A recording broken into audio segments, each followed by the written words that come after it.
Karibuni wapendwa, Bwana Yesu asifiwe sana.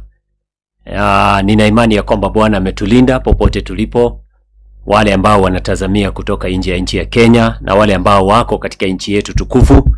Karibuni sana popote ambapo mnafuatilia kwenye studio zetu za Present Truth Loud Cry Ministry.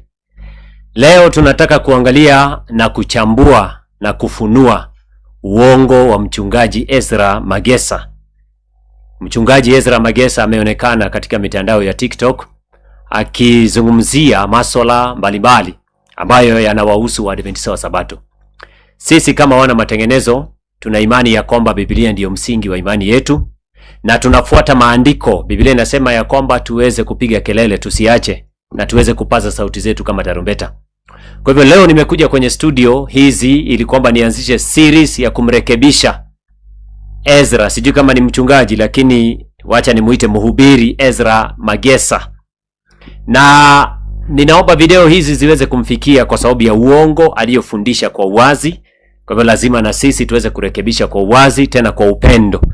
Madai aliyotoa kuhusu Ellen G. White, madai aliyotoa kuhusu mafundisho mengi ambayo ni msingi wa imani ya Kikristo. Leo tunaangalia madai yake kuhusu hekalu na kazi ya Yesu katika huduma ya hekalu la mbinguni. Je, ni kweli anavyosema ama ni mambo ambayo amebuni yeye?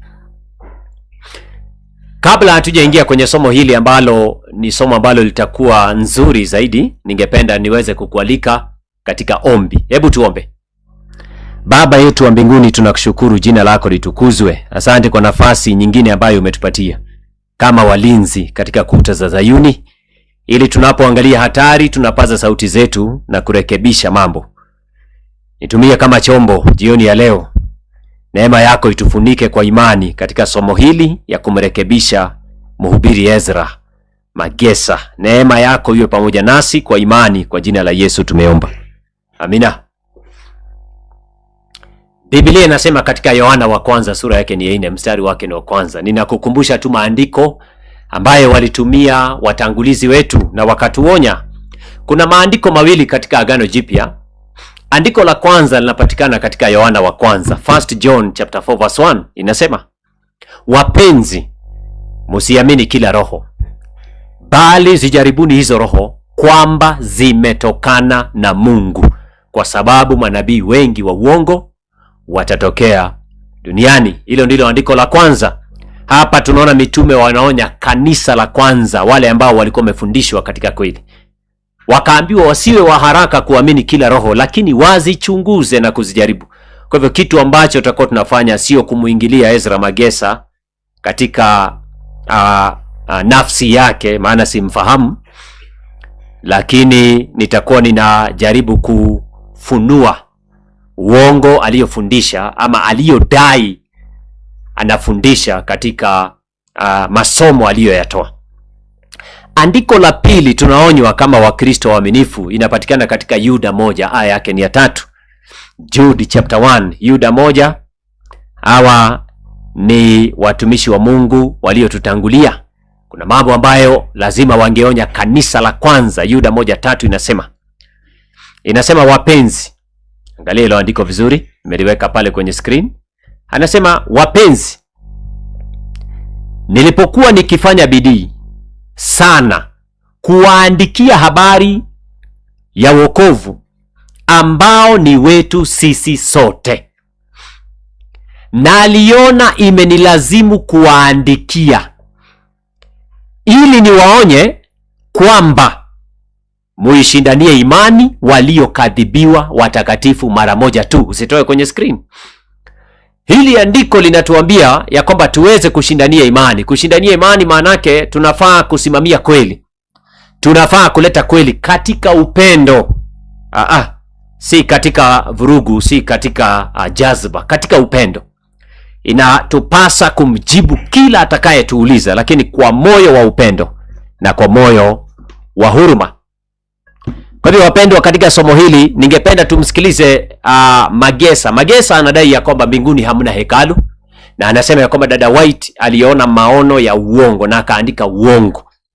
Mimi sitaki nimsemee maana hii ndio video ya kwanza tu nimeona katika msururu ya video ambazo wamezitoa kwenye TikTok na pia kwenye YouTube. Sijui, mara nyingi si kawaida yangu kutafutana na wahubiri, lakini ninapoletewa video ambazo zinagusa watu wamefundisha na wanagusa misingi tunayoiamini, lazima tujibu.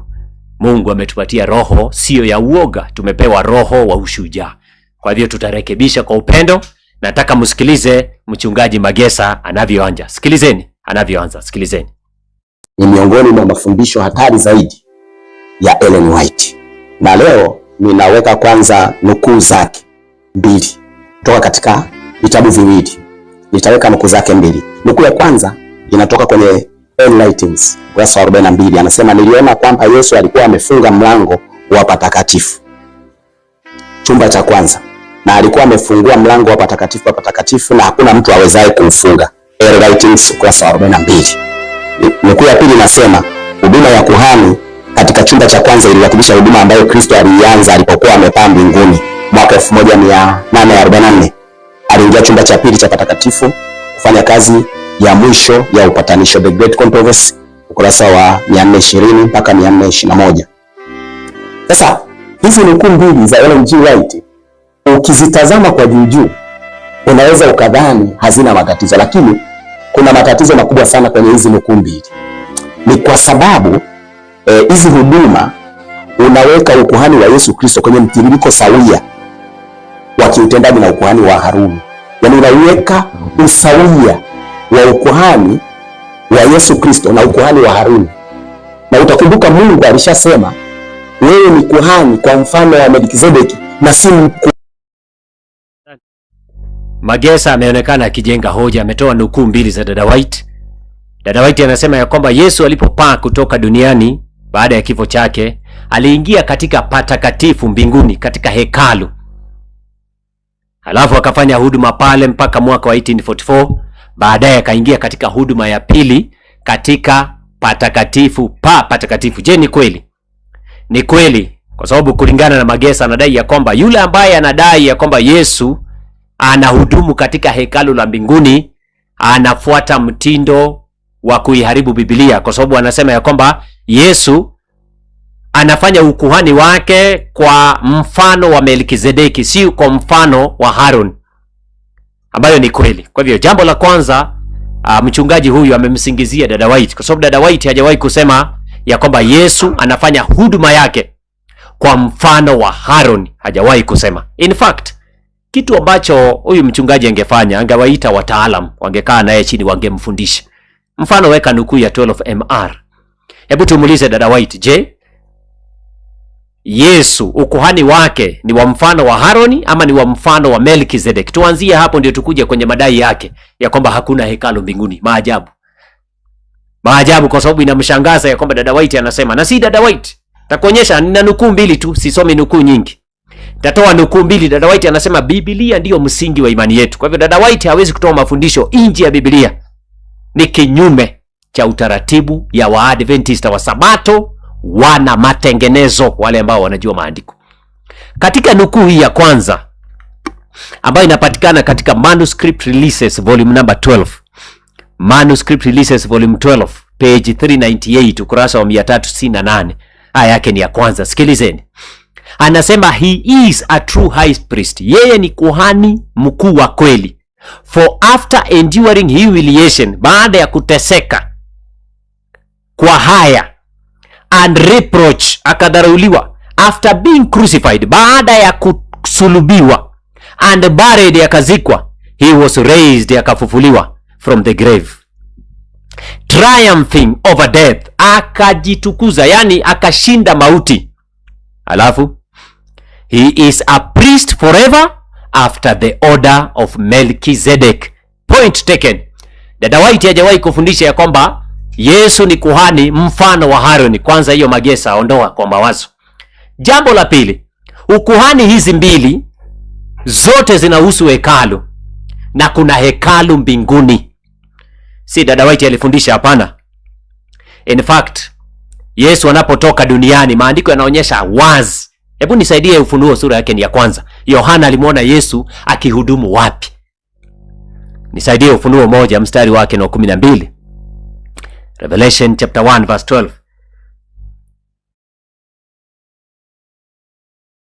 Revelation chapter 1, Ufunuo sura yake ni ya kwanza.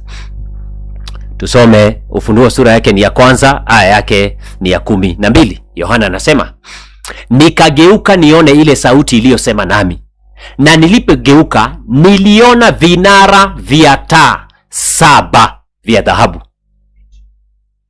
Amen. Alafu anasema mstari wa 13, na katikati ya vile vinara nikaona mtu mfano wa mwanadamu, amevaa vazi lililofika miguuni na kufungwa mshipi wa dhahabu matitini. Unaona? Akamwona mwana wa Adam, huyu ni Yesu, ameonekana na Yohana akitembea katikati ya vinara 7 vya taa. Hiyo ndiyo huduma ya kwanza, Yesu alionekana hapo. Yohana alimwona Yesu katikati ya vinara 7 vya taa. Okay? Sasa tunauliza Biblia, hapa mahali ambapo Yesu alionekana kuna vinara 7 vya taa ni wapi haswa? Tunaangalia Agano Jipya peke yake.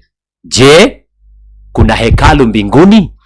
Na hilo hekalu liko na sehemu 2.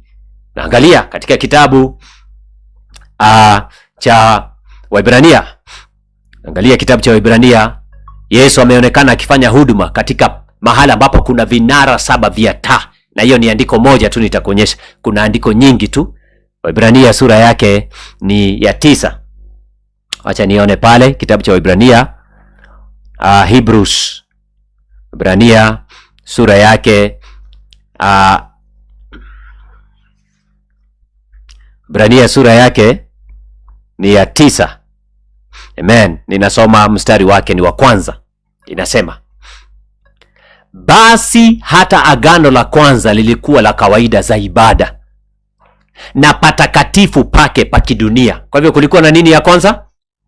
Patakatifu pake. Umeweka mpaka Kiingereza ndio tusome vizuri Okay? Inasema, and a worldly sanctuary. Kulikuwa na hekalu. Maana hema ilitengenezwa, aya ya 2. Ile ya kwanza, okay? Mlimokuwa na kinara cha taa na meza na mikate ya onyesho, ndipo palipoitwa patakatifu. Patakatifu. The holy place. Weka hiyo underlining. Okay? Alafu inasema patakatifu yenye chetezo cha dhahabu na sanduku la agano lililofunikwa kwa dhahabu pande zote, mlimokuwa na kopo la dhahabu lenye ile mana na ile fimbo ya Haroni. Mstari wa 5. Na juu yake makerubi ya utukufu yakikikitia kivuli kiti cha rehema. Basi hatuna nafasi sasa ya kueleza habari za vitu hivi kimoja kimoja. Meshika hiyo?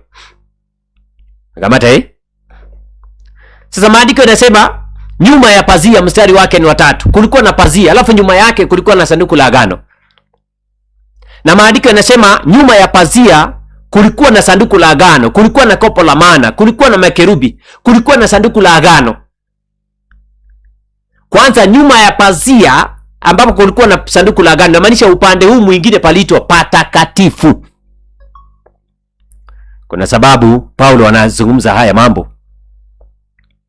Mstari wake ni wa 3, inasema, na nyuma ya pazia la pili ile hema iitwayo patakatifu patakatifu, the holy of holies. Kwa hivyo kulikuwa na sehemu ngapi? 2. Ya kwanza iliitwa patakatifu na ya pili iliitwa patakatifu patakatifu. Kamata hiyo point.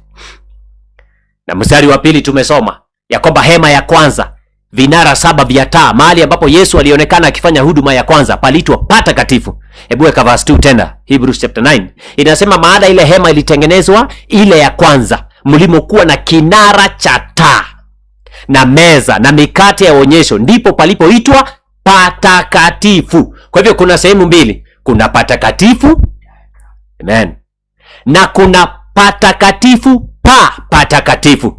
Kwa Kiingereza the holy place, na kuna the holy of holies ama the holiest of all. Ndio kinachowasumbua wahubiri ambao wanategemea sana Kiswahili, ni wameshindwa kutofautisha maneno. Wameshindwa kutofautisha, kuna the holy place na kuna the holiest of all. Nitakuonyesha. Kwa hivyo point ya kwanza lazima tuweze kuelewa ni ya kwamba ukuhani wa Haroni na ukuhani wa Melkizedek ni tofauti.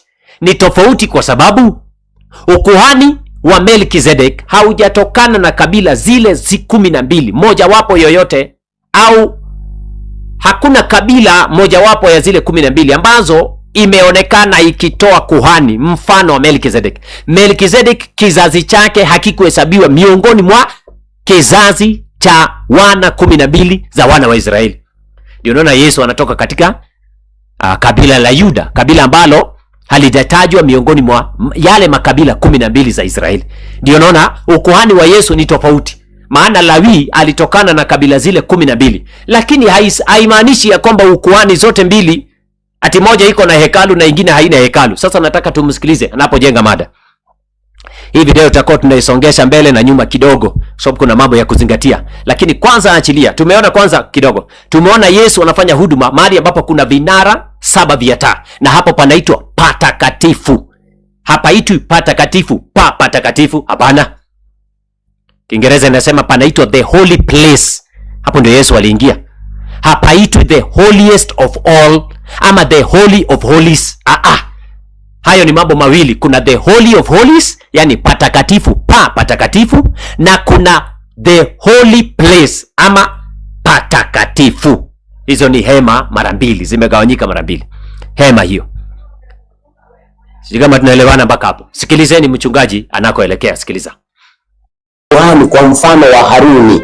Kusoma Ibrania 7 fungu la 11. Anasema basi kama ulikuwepo ukamilifu katika ukuhani wa Lawi, maana watu wale waliipata sheria kwa huo, kulikuwa na haja gani tena ya kuhani mwingine ainuke kwa mfano wa Melkizedeki wala asihesabiwe kwa mfano wa Haruni? Mungu anauliza sasa, kulikuwa na haja gani? Yaani Yesu ni kuhani kwa mfano wa Melkizedeki, si mfano wa Haruni. Kuna utofauti mkubwa. Tena fungu linalofuata la 12 la hiyo 7 anasema basi kwa maana ukuhani ule ukibadilika, hapana budi sheria nayo ibadilike. Yaani kwamba sheria imebadilika na ukuhani nao umebadilika. Sasa hizi ni kuhani mbili tofauti, usizifananishe. Mungu katika Waebrania anasema Yesu ni kuhani kwa mfano wa Melkizedeki na si kwa mfano wa Haruni. Na ina sababu kubwa sana Yesu kutajwa kuwa ni mfano wa Melkizedeki, kwa sababu Haruni ukuhani wake ni mwingine na ukuhani wa Melkizedeki ni ukuhani mwingine. Ukumbuke ukuhani wa Lawi una sheria zake na walipata sheria kwa huo. Kwa hiyo Yesu kazichanganya. Sheria za ukuhani wa kifalme ambao ni ukuhani wa Melkizedeki ni zingine, na sheria za ukuhani wa Haruni ni zingine. Ukizichanganya lazima zitakusumbua. Ukizichanganya lazima zitakuletea shida. Kwa hiyo lazima ujiangalie sana. Ellen White anafananisha ukuhani wa Haruni na ukuhani wa Kristo. Anaweka huduma zao sawia. Anaona hekalu lenye vyumba viwili, lenye mikato ya onyesho, lenye chetezo cha uvumba. Anaona chumba cha pili, ndani yake kuna sanduku la agano. Mchungaji anadai ya kwamba Ellen White ameona sanduku la agano mbinguni. Si Ellen White aliona. Nisaidie Ufunuo 19 mstari wake 11:19, Revelation chapter 11 and verses number 19. Huyu mchungaji kitu ambacho alikosa ni hekima. Wacha niseme hivyo, alikosa hekima. Angewaita wasomi wakae chini, angefundishwa. Ufunuo 11. Ufunuo 11 mstari wake 19, Ufunuo 11 aya yake 19. Biblia inasema, hata Yohana aliandika akasema, kisha hekalu la Mungu lililoko mbinguni likafunguliwa, na sanduku la agano lake likaonekana ndani ya hekalu lote. Ninawauliza nyinyi ambao mnafuatilia mpaka hapo, nyinyi mnaona huyo mchungaji akiwa anasema kweli, na vile yako na bidii amevaa mpaka suti na tai, unaweza fikiria anasema kitu kabisa kabisa. Amenunua mpaka bundles, ametumia pesa zake, lakini anasema uongo. Kumbe Yohana anasema kuna hekalu mbinguni na sanduku la agano la Mungu likaonekana humo. Kumbe mbinguni kuna hekalu, kumbe mbinguni kuna sanduku la agano. Naona matatizo. Twende polepole. Nataka niwaonyeshe kwamba kuna sanduku la agano. Nataka niwaonyeshe kwamba mbinguni kuna hekalu, na hekalu hilo liko na milango miwili. Kwanza tuelewe hiyo. Hekalu la mbinguni lipo, Waibrania 8, na Paulo ndiye ametufundisha hiyo. Ibrania sura yake ni ya 8. Rudi pale niwaonyeshe. Kitabu cha Waibrania, Hebrews. Ibrania sura yake ni ya 8. Ninasoma kuanzia mstari wake ni wa kwanza ikiteremka. Acha nisome. Teka pia King James inasema, basi katika hayo tunayosema, neno lililo kuu ndilo hili, tunaye kuhani mkuu wa namna hii, anazungumzia Yesu, aliyeketi mkono wa kuume wa kiti cha enzi cha ukuu mbinguni. Angalieni mstari wa pili. Ni nini kilimzuia kusoma aya kama hizi? Ama labda angejikuna afe kama angetamka aya kama hizi. Mstari wa pili inasema Yesu ni nani? Ni mhudumu wa patakatifu. Kiingereza nasema a minister of the sanctuary. Mtafsiri angesema ni mhudumu wa hekalu na wa ile hema ya kweli. Kumbe kuna hema ya kweli ambayo Bwana aliiweka, wala si mwanadamu. Ati nini? Ati Yesu ni mhudumu katika hema ya mbinguni. Nani aliweka hiyo hema? Ni Bwana. Si nani? Si mwanadamu. Mwanadamu hapa ni Musa anayezungumziwa. Musa aliweka hema jangwani, lakini hema ya kweli nani aliweka mbinguni? Ni Bwana. Wapendwa, msiamini kila roho. Zijaribuni hizo roho kwamba zimetokana na Mungu. Unaweza fikiria mtu anafundisha, kumbe hana kitu. Unaweza ona mtu amevaa suti na amevaa tai nzuri, unafikiria ni mhubiri, kumbe ni roho zidanganyazo. Sasa Waebrania anasema kuna hema. Sasa hii hema ambayo Mungu aliiweka, sikilizeni huyu mchungaji. Huyu mchungaji anasema hakuna hekalu mbinguni na hamna hema, wakati maandiko yanasema hema ipo, sanduku la hekalu lipo, Yesu anahudumu katikati ya vinara 7 vya taa. Maandiko hayo yapo. Vipi nyinyi? Sasa twende taratibu ndio tuweze kufundisha watu. Yesu alipotoka duniani aliingia kwa hema, na hiyo hema iko na sehemu mbili. Kuna sehemu ya kwanza ambayo iko na vinara 7 vya taa, na kuna sehemu ya pili nyuma ya pazia ambako kuna sanduku la agano, the covenant, the ark of the covenant. Inapatikana patakatifu patakatifu, the holy of holies. Sisi kama tunaelewana. Yesu aliingia kufanya huduma ya kwanza. Nisaidie Waebrania, ni Ufunuo sura yake ni ya 8. Wacha nikusaidie kidogo, nikuonyeshe kitu. Ufunuo 8, Revelation chapter number 8. Revelation chapter 8 and verses number 3. Revelation chapter 8, fikeni pale kwa haraka. Revelation chapter 8. Revelation chapter 8, Ufunuo sura yake ni ya 8. Revelation chapter 8 and verses number 3. Biblia inasemaje kuhusu Yesu? Inasema na malaika mwingine, huyu si malaika wa kawaida, sikiliza. Akasimama mbele ya madhabahu, mwenye chetezo cha dhahabu. Ako wapi? Mbele za madhabahu ya uvumba. Ameonekana mbinguni. Amesimama hapo. Akapewa uvumba mwingi ili autie pamoja na maombi ya watakatifu wote juu ya madhabahu ya dhahabu iliyo mbele ya kiti cha enzi. Ati mbele za kiti cha enzi kuna nini? Kuna madhabahu ya uvumba. Na Haruni katika hekalu la duniani pia Mungu alimwambia awe na madhabahu ya uvumba. Kulikuwa na madhabahu ya uvumba. Naona? Na makuhani wa zamani walifanya huduma katika patakatifu na walienda mbele za madhabahu ya uvumba, maana walikuwa wanawakilisha maombi ya watakatifu. Sikiliza. Kwa hivyo hata mbinguni kuna madhabahu ya uvumba ambayo Yesu alionekana kama malaika mkuu akifanya hiyo huduma, na akachukua maombi yote ya watakatifu ambayo ilikuwa inatoka duniani wakati huo. Yaani Yesu alikuwa anafanya huduma katika sehemu ya kwanza ya hema ya mbinguni. Kwa hivyo si dada White anasema, hapana, ni Biblia. Na nimkumbushe tu Ezra Magesa ya kwamba dada White alituambia, Ellen White alisema the Bible is our only creed, for bio. Wacha nikukumbushe andiko moja.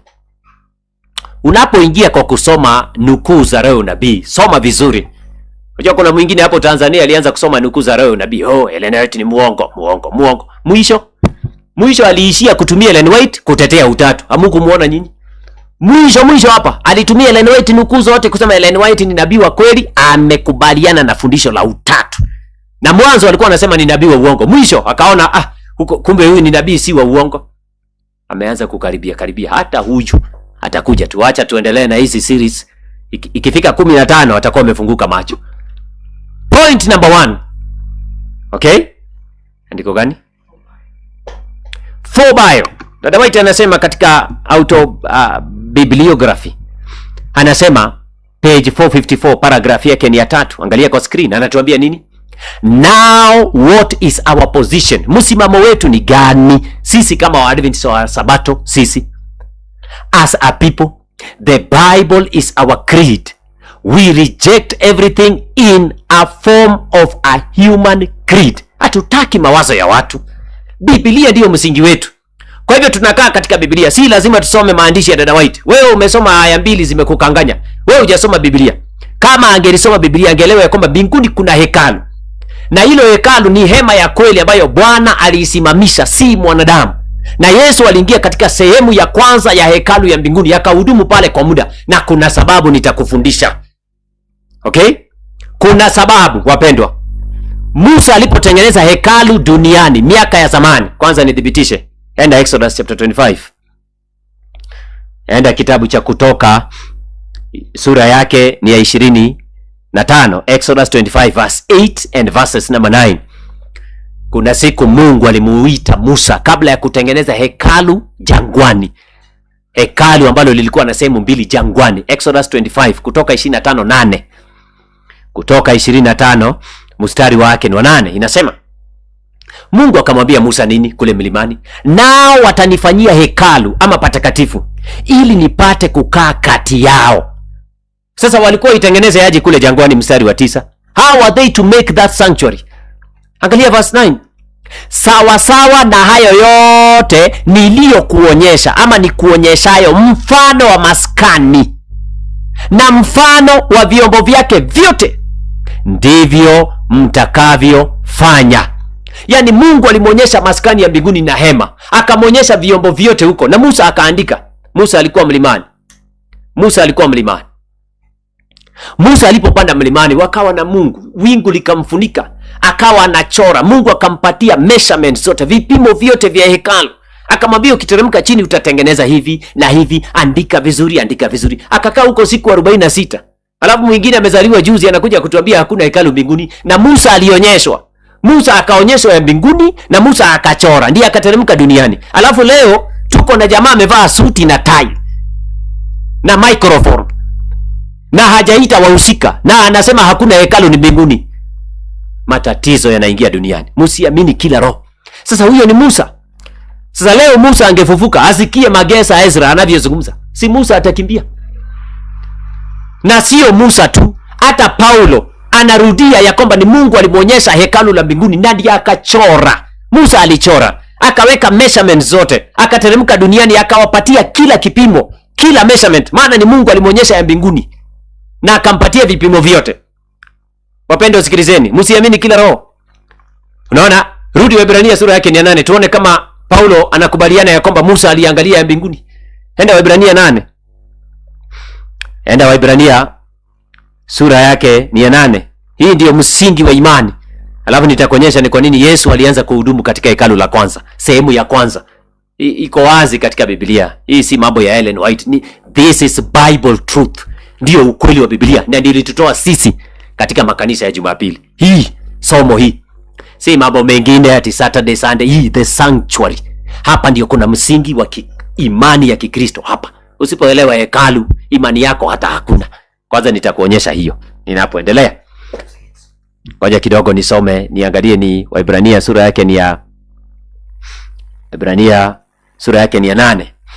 Mstari wake ni wa 3, anzia 3 mpaka 5. Hebrews chapter 8. Hebrews chapter 8 nianzia verses number 3. Hebrews chapter 8. Hebrews chapter 8, Waebrania sura yake ni 8. Tunauliza Paulo, unakubaliana na Musa ya kwamba kuna hekalu aliloliona mbinguni? Inasema, maana kila kuhani mkuu huwekwa ili atoe vipawa vya dhabihu. Kwa hiyo lazima huyu yani Yesu naye awe na kitu cha kutoa. Unaona? Huyu alitoa damu yake. Kama angekuwa juu ya nchi, yani Yesu angekuwa katika hekalu la duniani, asingekuwa kuhani, maana wako watoao sadaka kama iagizavyo sheria. Angalia mstari wa 5, tusome pamoja. Watumikiao mfano wa kivuli cha mambo ya mbinguni, wanatumika katika hekalu za duniani, maana ni mfano wa mambo ya mbinguni, kama Musa alivyoagizwa na Mungu alipokuwa tayari kuifanya ile hema. Maana Mungu alisema, angalia, ukavifanye vitu vyote kwa mfano ule ulioonyeshwa katika mlima. Hatiyafanye kwa mfano wa ile hekalu aliyoonyeshwa kwa mlima. Kwa hivyo Musa alionyeshwa na Mungu kuna hekalu la mbinguni. Sasa mtatengeneza mfano kama ule ambao umeona mbinguni, tengenezeni duniani kama huo. Alafu mwingine amekaa na suti, unaweza fikiria kuna kitu anasema. Hebu achilia kidogo aseme mambo mengine hapo. Achilia hiyo video, sikilizeni. Ndani yake kuna makerubi, ndani yake kuna kiti cha rehema na kile kinara cha taa 7. Hiyo tunasema kwamba ni ukuhani wa Haruni, na Yesu hafananishwi na ukuhani wa Haruni, lakini Ellen G. White anasema ni sawa na vile ambavyo kuhani alikuwa akifanya katika Agano la Kwanza, yaani vile vya ukuhani wa Haruni, vile alivyoenenda, vile alivyotimiza zile siku, basi na Yesu naye ndivyo. Walianzia chumba cha kwanza na yeye ataanzia chumba cha kwanza, waliingia chumba cha pili na yeye ataingia chumba cha pili. Hapo ndio inamchanganya kidogo. Ati Yesu aliingia chumba cha kwanza, maana kuhani aliingia chumba cha kwanza na akaingia chumba cha pili. Sio Ellen White anasema. Sikiliza. Kwanza hekalu liko na malango mawili. Tuanzie Ufunuo sura yake ni 4. Revelation chapter 4 verse 1. Wacha kwanza tufundishe watu. Ufunuo 4:1. Je, ni ukweli hekalu la mbinguni iko na chumba cha kwanza na cha pili na kuna milango miwili? Kunayo. Aya, tuanze na Ufunuo sura yake ni 4. Revelation chapter 4 and verses number 1. Tunaanza. Yohana anasemaje? Baada ya hayo naliona, natazama, mlango ukafunguka mbinguni. Sasa kama hakuna hekalu, haya mlango nani aliweka? Na hiyo mlango, maana hakuna hekalu, hiyo mlango imeshikanishwa wapi ndio ifunguke? Matatizo. Yohana anasema akaona mlango umefunguka mbinguni. Hiyo ni ya kwanza. Na sauti ile ya kwanza niliyoisikia kama sauti ya baragumu ikinena nami ikisema, panda hata huku. Nami nikaonyeshwa mambo hayo hayana budi kuweko baada ya hayo. Mstari wake ni wa pili. Akaingia kwa mlango wa kwanza, angalia verse 2. Na mara nalikuwa katika roho, na tazama kiti cha enzi kimewekwa mbinguni, na mmoja ameketi juu ya kile kiti. Mstari wa 3. Na yeye aliyeketi alionekane mithili ya jiwe ya yaspi na ya akiki, na upinde wa mvua ulikizunguka kile kiti cha enzi, ukionekana mithili ya zumaridi. Verse 4. Na viti 24 vilikizunguka kile kiti cha enzi, na juu ya vile viti naliona wazee 24 wameketi. Mstari wa 5. Mstari wa 5.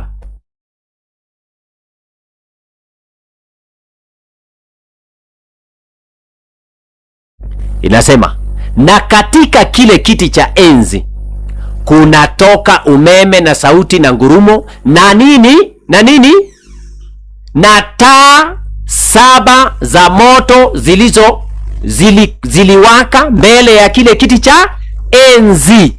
Ati aliona taa ngapi? Taa 7. Kwa hivyo mlango wa kwanza unapofunguka ni nini kinaonekana huko ndani? Ni taa 7. Vinara 7 vya taa vinaonekana. Yohana anaona vinara 7 vya taa. Kama tunaeleweka. Hiyo ni mlango ya kwanza imefunguka. Anaona vinara 7 vya taa. Vinara 7 vya taa vilikuwa katika chumba cha kwanza, na hapo ndio Yesu alionekana akitembea. Rudisha Ufunuo 1:12. Rudisha Revelation chapter 1. Kwa hivyo nimeonyesha kuna mlango wa kwanza, alafu nionyeshe kuna mlango wa pili mbinguni. Hiyo ni ya kwanza. Sasa tunaposindilia kwa kukazilia tu maneno kuonyesha ya kwamba, naposoma tena katika Revelation ama Ufunuo sura yake ni ya kwanza, Revelation chapter 1. Revelation chapter 1 and verses number 12 inasema, Revelation chapter 1 verse 12 inasema, nikageuka niione ile sauti iliyosema nami, na nilipogeuka niliona vinara vya taa 7 vya dhahabu, na katikati ya vile vinara nikaona mtu mfano wa mwanadamu amevaa vazi lililofika miguuni na kufungwa mshipi wa dhahabu matitini. Wengine wanasema ni mlango ambao ni mfano. Unajua ni mifano. Swali inakuja kwenu. Waebrania anasema Mungu ameweka hema. Hema imewekwa. Kwanza Kiingereza inaitoa vizuri Rudisha Revelation chapter 8 verse 3. No, Hebrews. Rudisha Hebrews chapter 8. Rudisha Hebrews ama Ibrania sura yake ni ya 8. Hebrews chapter 8. Hebrews chapter 8 ndio niende kwa mlango wa pili. Inasema Hebrews chapter 8 verse 2. Yesu ni nani? Mstari wa pili, tutasoma Kiingereza. A minister of the sanctuary. Yeye ni mhudumu wa hekalu. The sanctuary and of the true tabernacle. Kuna hekalu la kweli na ni hema, which the Lord pitched and not man. Pitch, kupitch ni kuweka. Hema ya kweli ambayo Bwana aliisimamisha wala si mwanadamu. Kwa hivyo Biblia inafundisha kwamba Bwana ameisimamisha hema mbinguni, na tumeona kuna mlango wa kwanza. Mlango wa kwanza ambao ulifunguliwa na alipoingia ndani akaona vinara 7 vya taa. Je, kuna mlango wa pili ambao pia baadaye utakuja kufunguliwa baadaye? Kuna mlango wa pili? Kuna mlango wa pili. Twende Ufunuo sura yake ni ya 3, Revelation chapter 3. Revelation chapter 3 and verses number 7. Revelation chapter 3, wale ambao wanakuja kufunguliwa mlango wa pili ni kipindi cha Philadelphia. Kipindi cha kanisa ambalo limekuwa duniani kutoka 1840 mpaka 1844. Kwanza nikupatie historia kidogo. Ephesus ni kanisa ambalo limekuwa duniani kutoka 31 AD mpaka miaka ya 100 AD, miaka 100. Smyrna ni kanisa la pili, limekuwepo duniani kutoka mwaka 100 AD mpaka miaka ya 313, miaka 313 AD. Hiyo ni kanisa la kipindi cha pili, kinaitwa Smyrna. Kanisa la kipindi cha tatu kinaitwa Pergamo, the exalted height, kanisa ambalo lilijitukuza likazaa mpinga Kristo na Constantine alikuwa anatawala. Hilo ni kanisa ambalo linatawala kutoka 313 AD mpaka 538 AD. Kutoka pale tunaingia kanisa la Thyatira, mwanamke Jezebel, system ya Kirumi imejengwa kubwa, Vatican. Na hiyo inaanza 538 AD mpaka 1500s, miaka ya 1015, wakati Martin Luther wanaanza kazi ya Reformation. Ukitoka pale tunaingia Sardis. Sardis ni kanisa la Waprotestanti, the Church of the Protestant Reformers, ambayo inaanza 1500s na inaenda mpaka 1840s. Ukitoka Sardis tunaingia Philadelphia. Philadelphia hapo kuna William Miller, anatumika na Mungu sana kutangaza ujumbe wa malaika wa kwanza, ambayo Ezra Magesa ni kama haelewi, ndio nataka nifundishe hapa kidogo. Sasa hilo kanisa linapoanza kuhubiri, wanapewa ujumbe wa malaika wa kwanza na wanaanza kutangaza. Na wakati wa Philadelphia kuna ujumbe maalum ambao ungehubiriwa tu kipindi cha Philadelphia, ambao ulianzia 1840 mpaka 1844. Na ujumbe gani walipewa kanisa la Philadelphia? Ujumbe special. Tuende Revelation ama Ufunuo 3. Ufunuo 3, of course, ukiingia Laodikia ni kutoka 1844 mpaka Yesu aje. Kanisa la mwisho laitwa Laodikia, vuguvugu. Ufunuo 3 mstari wake ni wa 7, Biblia inasema, na kwa malaika wa kanisa lililoko Philadelphia andika, haya ndiyo anenayo yeye aliye mtakatifu, aliye wa kweli, aliye na ufunguo wa Daudi, yeye mwenye kufungua wala hapana afunguaye, naye afunga wala hapana afungaye. Kuna kitu ambacho kinafunguliwa, kuna kifunguo ambacho kimepewa kanisa la Philadelphia, watakitambua. Mstari wake ni wa 8. Inasema, na yajua matendo yako, tazama nimekupa mlango uliofunguliwa mbele yako, ambao hapana awezaye kuufunga. Kwa kuwa unazo nguvu kidogo, nawe umelitunza jina langu, wala haukulikana jina langu. Kwa hivyo kanisa la Philadelphia wanaonyeshwa mlango ambao unafunguliwa. Ni mlango gani unafunguliwa? Kama Ufunuo sura yake ni ya 4 mstari wa kwanza, mlango wa kwanza umefunguliwa. Hii ya pili ambayo inafunguliwa wakati wa Philadelphia ni gani? Rudia tena, Revelation chapter 11 verse 19. Revelation chapter 11 and verses number 19. Ufunuo 11 mstari wake ni wa 19. Revelation chapter 11. Revelation chapter 11. Kidogo ndio tumsikilize Ezra Magesa. Revelation chapter 11 verses number 19. Inasema nini? Kisha hekalu la Mungu lililoko mbinguni likafunguliwa. Ni wapi kulifunguliwa? Inaweza kuwa mlango ya kwanza ama ya pili. Ni mlango ya pili. Kwa nini? Baada ya kufunguliwa, na sanduku la agano lake likaonekana ndani ya hekalu lake. Kukawa na umeme na sauti na radi, na tetemeko la nchi na mvua ya mawe nyingi sana. Kwa hivyo kuna kipindi katika historia ya dunia wakati ambapo mlango wa pili unaenda kufunguliwa, na unapofunguliwa kuna sanduku la agano ambalo litaonekana mbinguni. Utamsikiliza Ezra Magesa akisema ya kwamba mbinguni hakuna hekalu. Sikiliza, lakini kwanza tuonyeshe hata katika agano la kale ya kwamba hekalu lilikuwa na milango miwili. Ngoja kidogo, hii mada inanifurahisha Soma kitabu cha Ezekiel 41, Ezekiel 41:23. Sanduku la agano linaonekana katika sehemu ya pili. Sehemu ya pili inaitwa patakatifu patakatifu, the holiest of all. The holiest of all ama the holy of holies. Ezra ama umesoma kitabu gani? Ezekiel 41. Ezekiel 41. Nasoma kitabu cha Ezekiel 41, mstari wake ni wangapi? 23. Tusome. Inasema, nalo hekalu na patakatifu palikuwa na milango ngapi? Miwili. Palikuwa na milango miwili. The temple and the sanctuary. Sanctuary ilikuwa na milango miwili. Hiyo ni agano la kale. Tumeona katika kitabu cha Ufunuo, kumbe kuna hekalu la mbinguni ambalo pia lilifunguliwa. Linapofunguliwa mlango wa pili, kitu ambacho kinaonekana ni sanduku la agano. Inamaanisha mbinguni kuna sanduku la agano ambalo lilionekana humo, the Ark of the Covenant. Ndio sababu tunasema hivi, ndani ya sanduku la agano kulikuwa na amri 10 ama zile mbao mbili za mawe ziliwekwa humo. Inamaanisha ukisema amri 10 za Mungu zimeisha, unafaa uwe umepanda rocket ufike mbinguni. Vunja hekalu, fukuza malaika walinzi kama utawapata pale. Ingia mpaka patakatifu mno, fungua sanduku la agano, ondoa mbao mbili za mawe, vunja, alafu uje utuonyeshe. Tutakubaliana na wewe kwamba sheria za Mungu hazipo. Usipofanya hivyo, achana na sisi tafadhali. Mbinguni kuna hekalu. Wacha tuulize Daudi, kunaweza kuwa na hekalu mbinguni? Wacha Paulo sasa. Wacha Paulo. Wacha tuulize Daudi kidogo. Wewe Daudi, kuna mchungaji anaitwa Ezra Magesa anasema hakuna hekalu mbinguni. Wewe uliona nini? Psalms 102 verse 19. Psalms 102 verse 19. Psalms 102, Zaburi 103, 102. Psalms 102. Psalms 102 verses number 19. Psalms 102 mstari wake ni wa 19. Biblia inasema, maana ametazama toka patakatifu pake pa juu. Kiswahili kimeharibu, inaitwa hekalu. Soma Kiingereza, inasema, inamaliza ikisema toka mbinguni, Bwana ameiangalia nchi. Kiingereza, for he, Mungu, has looked down from the height of his sanctuary.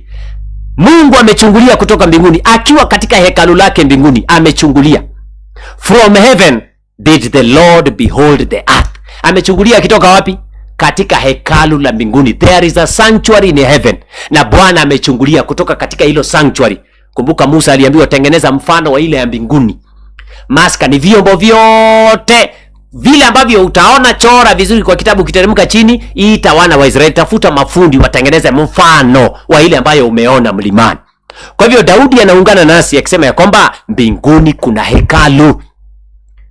Ingine, Yeremia unasemaje? 17:12. Jeremiah 17 and verses number 12. Endelea pole. Jeremiah chapter 17. Jeremiah chapter 17 ama Yeremia. Amen. Chapter 17 and verses number 12. Inasema, kiti cha enzi cha utukufu kilichowekwa juu tangu mwanzo ndicho mahali patakatifu petu. Hiyo ni Kiswahili kimesema mahali patakatifu petu. Mtafsiri angeweka vizuri, angalia Kiingereza. Inasema a glorious high throne, kiti cha enzi cha Mungu. From the beginning, kutoka mwanzo huko wa uumbaji, is the place of our sanctuary.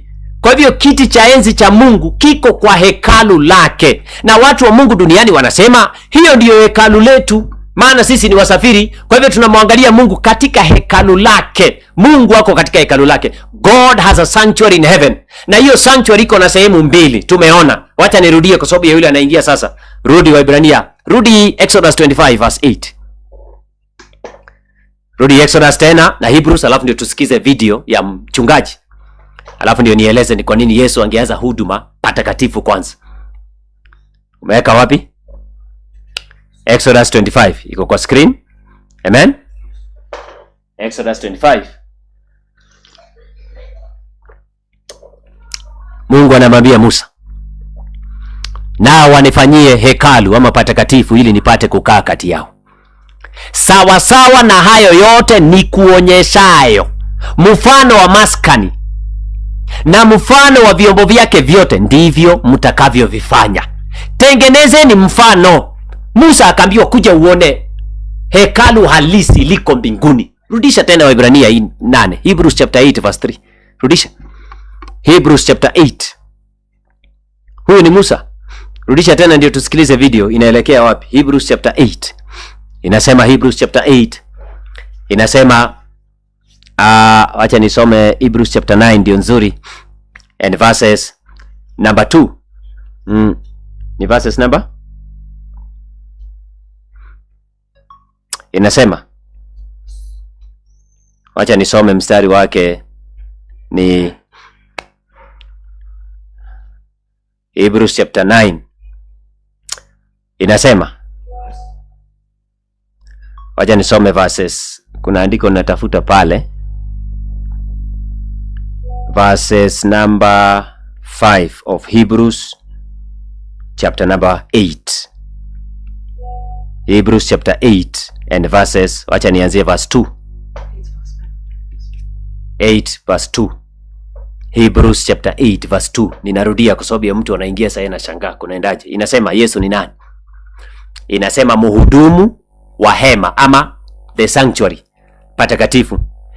Na wa ile, tusome pamoja usije ukasema ni mtumishi Onyango alikuwa anasema, Yesu ni mhudumu wa ile hema ya kweli. Rudia.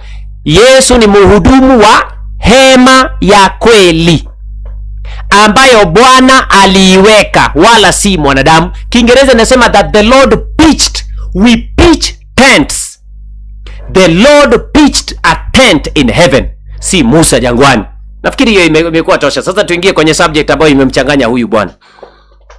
Mimi huwezi kunitoa kwa msingi ya kwamba kuna hekalu mbinguni. Iwe ni msabato aliyeasi akarudi Katoliki, iwe ni watu wa makanisa, hamwezi kutotoa katika msingi. Kuna hema. There is a sanctuary in heaven that the Lord pitched, na tumeona. Sasa kabla tujamsikiza wacha nirudie tena. Hekalu ambayo ilitengenezwa jangwani na Musa aliona ile ya mbinguni. Alitengeneza hema ikiwa na sehemu mbili. Hebu nirudie kidogo. Hii itakuwa ni rahisi, itatusaidia sana Hebrews chapter 8 and verses number Hebrews chapter 9, sorry.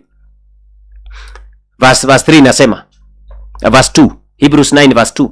Inasema maana hema ilitengenezwa ile ya kwanza. Kwa hivyo kuna hema ya pili ambayo ni Mungu alitengeneza. Mlimo kuwa na kinara cha taa na meza na mikate ya onyesho. Hapa nataka tusome vizuri. Usiwe na haraka. Ndipo palipoitwa patakatifu. Wacha nisome Kiingereza. For there was a tabernacle made, the first, wherein was the candlestick, and the tabernacle, and the table, and the shewbread, which is called the sanctuary.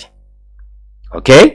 Na nyuma ya pazia la pili, ile hema iitwayo patakatifu patakatifu. Kiingereza inasema the holiest of all. Usisahau hizo vitu mbili. Umetoka kwa screen? Usisahau, weka hiyo the holiest of all Hapa nitamchanganya Magesa hapa. Nimewachanganya wahubiri wengi. Mimi katika harakati zangu za kutafuta ukweli kuanzia miaka 2005 nilifanya mijadala sana na wachungaji wa makanisa. Nikitaka kujua wokovu na Yesu huduma yake inafanyika vipi. Kwa hivyo hizi ni vitu tulisoma miaka 2005, sio sasa hivi. And they are fresh in my mind. Nikana kwamba nimezisoma jana. Angalia hiyo aya. And after the second veil, nyuma ya pazia. Hii ni sehemu ya kwanza inaitwa patakatifu. Sasa Paulo anasema nyuma ya pazia, the tabernacle which is called the holiest of all. Kwa hivyo kuna the holy place na kuna the holiest of all. Usisahau hizo vitu mbili. Nataka kujua Yesu alipaa kutoka duniani alienda wapi? Je, alienda the holiest of all ama alienda the holy place?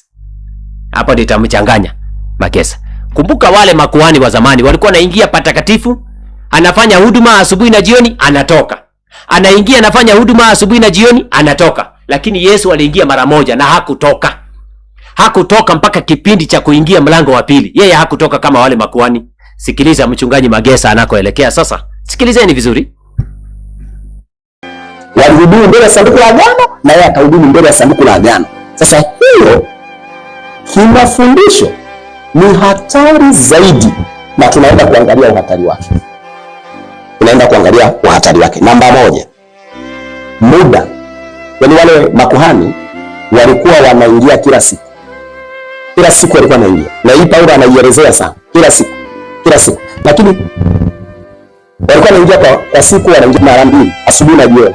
Patakatifu kila siku, asubuhi na jioni mara mbili. Kila siku asubuhi patakatifu. Alafu kwa mwaka mara moja. Lakini Ellen White anatuambia kuanzia AD 31 Yesu alikuwa kwenye chumba cha patakatifu. Kuanzia AD 31 mpaka 1844 bado Yesu alikuwa kwenye chumba cha patakatifu. Yaani tangu AD 31. Ni muda mrefu sana. Amejichanganya. Ati wale makuhani walikuwa wanafanya huduma kila siku, asubuhi na jioni. Correct. Na mara moja kwa mwaka. Mara moja kwa mwaka walikuwa wanaingia katika sehemu ya pili ya hema. Kwanza nikusaidie. Sikiliza. Ukisoma Walawi inatuonyesha kulikuwa na siku moja katika mwaka ambayo iliitwa Yom Kippur, siku ya hukumu. Waibrania wanajua mpaka leo, wale ambao ni Wayahudi. Ni siku ya hukumu. Hebu tuende Walawi ni kuonyeshe kitu ambacho mchungaji hajaelewa na huduma ya Yesu. Angalia. Ukisoma Walawi ni kuonyeshe kitu. Kando na huduma ya kila siku ya asubuhi na jioni iliyofanyika patakatifu katika hema ya kwanza. Mbele ya nini? Mbele ya madhabahu ya uvumba. Kulikuwa na huduma moja kwa mwaka ambayo ilifanyika katika sehemu ya pili, na ilifanyika mara moja kwa mwaka. Waibrania waliita Yom Kippur ama sikukuu ya hukumu. Ni kitu gani kilifanyika ambayo huyu mchungaji hajui, kitu ambacho Yesu ataingia kufanya hajui? Na haya mambo yako kwa Biblia, si kwamba ni dada White ama ni mtu fulani anasema hapa. Nitakuonyesha saa hii. Kwanza tuanze na Walawi 23. Angalia Walawi 23:27. Leviticus chapter number 23. Walawi 23 mstari wake ni 27. Nitaanzia pale. Amen. Weka. Inasema, lakini siku ya 10 ya mwezi huo wa 7 ni siku ya upatanisho. Itakuwa kusanyiko takatifu kwenu, nanyi mtazitesa nafsi zenu, nanyi mtazisongeza sadaka kwa Bwana kwa njia ya moto. Inaitwa the day of judgment. Okay? Nanyi msifanye kazi yoyote siku hiyo, kwa kuwa ni siku ya upatanisho, ili kufanya upatanisho kwa ajili yenu mbele za Bwana Mungu wenu. Kwa kuwa mtu awaye yote asiyejitesa mwenyewe siku hiyo hiyo atakataliwa mbali na watu wake wote. Inamaanisha ya kwamba kuhani akimaliza hiyo kazi ya hiyo siku, wale ambao walipatikana hawajatesa nafsi zao, dhambi zao hazikuungamwa na hazikuingia katika hekalu, watatengwa na watu wa Mungu, maana dhambi zao hazikuonekana ndani ya hekalu. Literally, kuhani alichukua damu akaenda kutakasa, alifanya upatanisho, yani symbolically alikuwa anatoa dhambi ambazo zimekusanyika mwaka mzima kutoka pale, na anazitoa. Na hiyo siku hakuna mtu anafanya kazi, wanamsubiri kuhani atoke patakatifu mno. Na watu wanajihoji kana kwamba dhambi zote zilikuwa zimeingia. Na hiyo ilikuwa inaitwa siku ya hukumu, Yom Kippur. Sijamaliza aya. Angalia. Inaendelea, mstari wake ni wa 30. Na mtu yeyote afanyaye kazi ya namna yoyote siku hiyo, mtu huyo nitamwangamiza atoke katikati ya watu wake. Msifanye kazi ya namna yoyote, ni amri ya milele katika vizazi vyenu, katika makao yenu. 32. Itakuwa kwenu sabato ya kustarehe kabisa, nanyi mtazitesa nafsi zenu siku ya 9 ya mwezi, kutoka tarehe 9. Wakati wa jioni, tangu jioni hata jioni, mtaishika hiyo sabato. Hiyo ni sabato ya sikukuu ya upatanisho. Naona? Kwa hivyo kuhani alichukua damu, alichinja fahali wawili, mmoja aliitwa Azazel na mwingine baada ya kutoka pale ndani wakachukua Azazel scapegoat, na wakachukua mbuzi mwingine, wakapiga kura, wakachukua mbuzi wa Bwana wakamchinja. Azazeli anasubiri kuhani akitoka nje, anamiminia dhambi zote za wana wa Israeli, alafu anachukuliwa na mtu mwenye nguvu, anakimbizwa jangwani. Na hiyo ilifanyika mara moja kwa mwaka, na Wayahudi walikuwa na sikukuu 7, na kila sikukuu Yesu alitimiza. Wacha niwaonyeshe. Sikukuu ya kwanza katika Walawi 23 inaitwa the Feast of the Unleavened Bread, yani Passover. Sikukuu ya Pasaka Nisan 14. Ukitoka Pasaka tunaingia sikukuu ya mikate isiyotiwa chachu ambayo ilienda siku 7. Hiyo ni ya pili walisherekea. Na zote Yesu alitimiza. Pasaka Yesu alichinjwa kama Pasaka wetu. Wakorintho wa pili 5 mstari wake ni wa 7. Sikukuu ya pili ya mikate isiyotiwa chachu, Yesu alitimiza hiyo sikukuu. Kwa maana Yesu usiku ule aliyokuwa anatolewa, alitoa mkate na akaivunja, akasema huu ndio mwili wangu. Kwa hivyo Yesu alitimiza hiyo sikukuu ya Wayahudi, akatupatia sherehe nyingine. Ukitoka pale tuko naingia the first fruits, ama sikukuu ya malimbuko ya kwanza. First fruits. Naona hii first fruits, kuhani alikuwa anaingia na malimbuko ya kwanza ya mazao ya nchi, anaweka mbele za Bwana, ishara ya kwamba malimbuko mengi yanakuja. First fruits. Hii pia iliitwa wave sheaf. Wave sheaf. Anachukua sehemu ya kwanza, anaenda kuonyesha Mungu katika hekalu. Hiyo sikukuu ilitimia wakati wa Pentecost.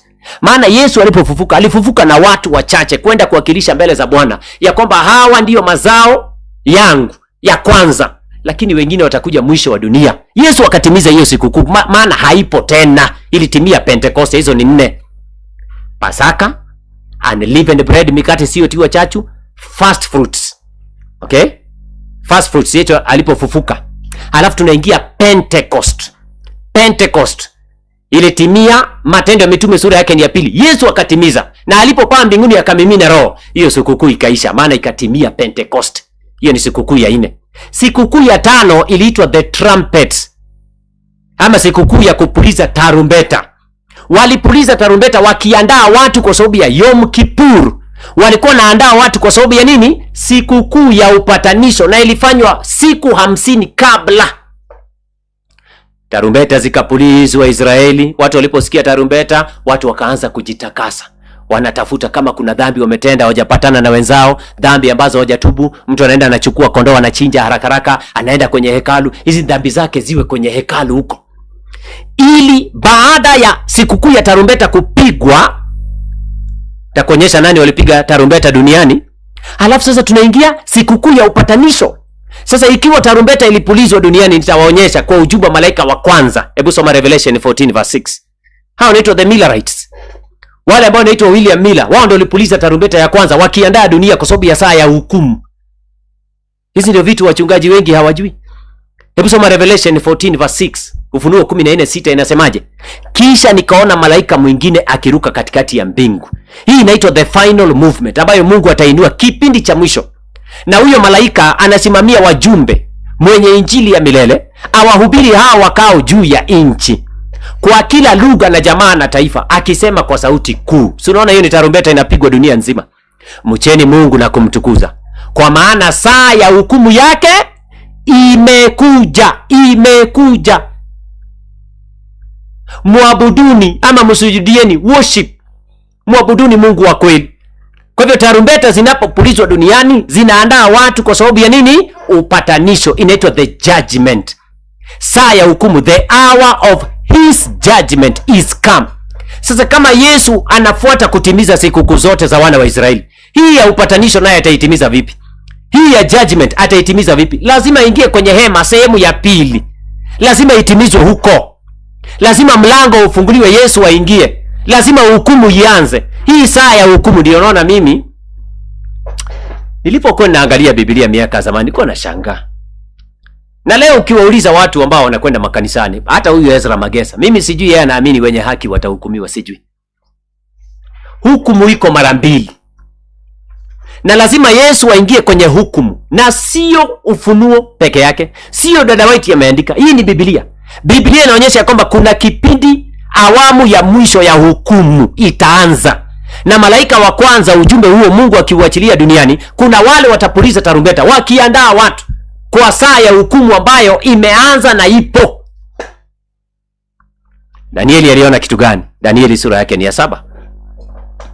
Danieli sura yake ni ya 7, ndio turudi kwa Ezra Magesa. Acha nielezee kuhusu hii hukumu vizuri. Danieli sura yake ni ya 7. Daniel chapter 7. Daniel chapter 7. Ninasoma kuanzia mstari wake ni wa 9. Danieli 7 mstari wake ni wa 9. Inasema Daniel chapter 7 verses number 9. Wapendwa sikilizeni. Daniel chapter 7 and verses number 9. Daniel chapter 7 verses number 9. Amen. Inasema, nikatazama hata viti vya enzi vikawekwa. Danieli anaonyeshwa matukio mbinguni. Na mmoja aliye mzee wa siku ameketi, huyu ni Mungu Baba. Mavazi yake yalikuwa meupe kama theluji na nywele za kichwa chake kama sufu safi. Kiti chake cha enzi kilikuwa miali ya moto na gurudumu zake moto uwakao. Mstari wake ni wa 10. Mto kama wa moto utokao ukatoka ukapita mbele zake. Maelfu wakamtumikia na 10,000 mara 10,000 wakasimama mbele zake. Tusome pamoja. Hukumu ikawekwa na vitabu vikafunguliwa. Sikiliza, angalia mstari wa 13. Je, kuna uwezekano Yesu ataingia katika mlango wa pili mahali hukumu inaenda kwanza? Kuna uwezekano. Danieli alionyeshwa. Mstari wa 13 inasema, nikaona katika njozi za usiku, na tazama mmoja aliye mfano wa mwanadamu akaja pamoja na mawingu ya mbingu, akamkaribia huyo mzee wa siku, wakamleta karibu naye. Hala, Yesu akatransfer, akatoka sehemu ya kwanza akaletwa karibu naye, mahali ambapo hukumu imewekwa, mahali ambapo viti vya enzi vimetandazwa, mahali ambapo vitabu vinaanza kufunguliwa, wakati ambapo Yom Kippur inaanza kutimia tena katika historia ya Wakristo. Saa ya hukumu itaanza katika sehemu ya pili ya hekalu la mbinguni, na Yesu lazima ingie pale. Si kwamba Yesu anafanya ukuhani kwa mfano wa Haruni, hapana. Yesu ni kuhani kwa mfano wa Melkizedek, lakini anahudumu katika hekalu ili azitimize zile sikukuu 7 za wana wa Israeli. Lazima kuwe na the feast of the atonement, lazima itimizwe, na kuna mwaka ambayo lazima hukumu hii itaanza rasmi. Itaanza Mhubiri 3:17. Mimi nilipokuwa naenda makanisa ya Jumapili zamani, nilikuwa naambiwa wewe ushaokoka, Yesu ni Bwana. Utamsikiza Magesa, utamsikiliza. Inua mkono yako, omba, rudia maombi, sema umeshaokoka. Sasa wewe ushaokoka. Haya, hukumu, wenye haki watahukumiwa lini? 3:17 Ecclesiastes. Nauliza swali, hawa wenye haki, hawa ambao wanadai kuwa Yesu ni Bwana, watawahi hukumiwa na wao? Watawahi vitabu zao zitapitiwa tena? Maana watu wanaishi maisha ya giza na wanadai ni watu wa kanisa.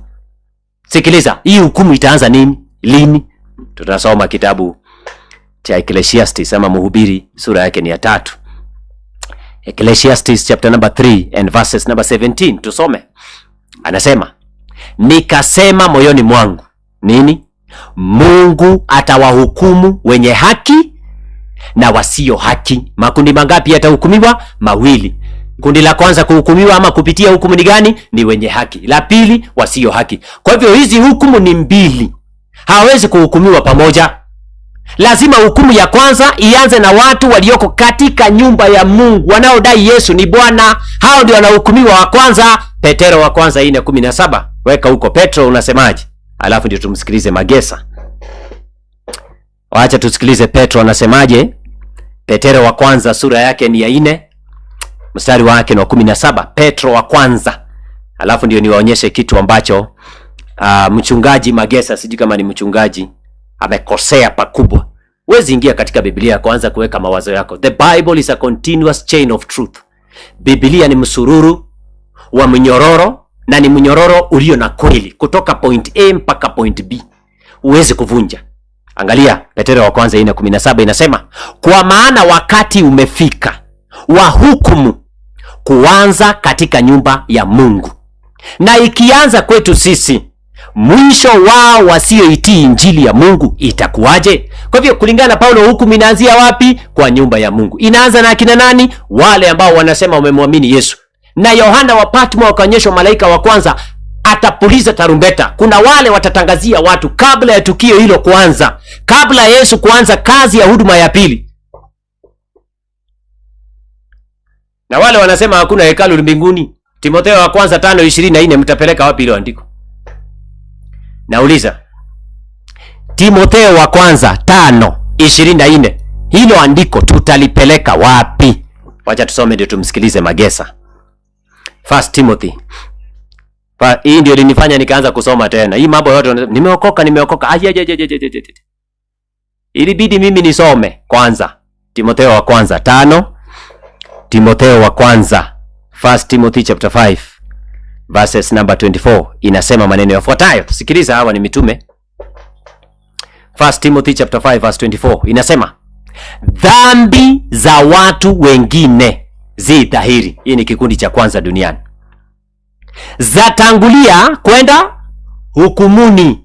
Kwa hivyo kuna dhambi ambazo zinatangulia kwenda wapi? Hukumuni. Kuna dhambi za watu wengine ambazo ziko wazi na zinatangulia kwenda hukumuni. Haya, ya pili, wengine dhambi zao za wafuata. Makundi mangapi ya watu duniani?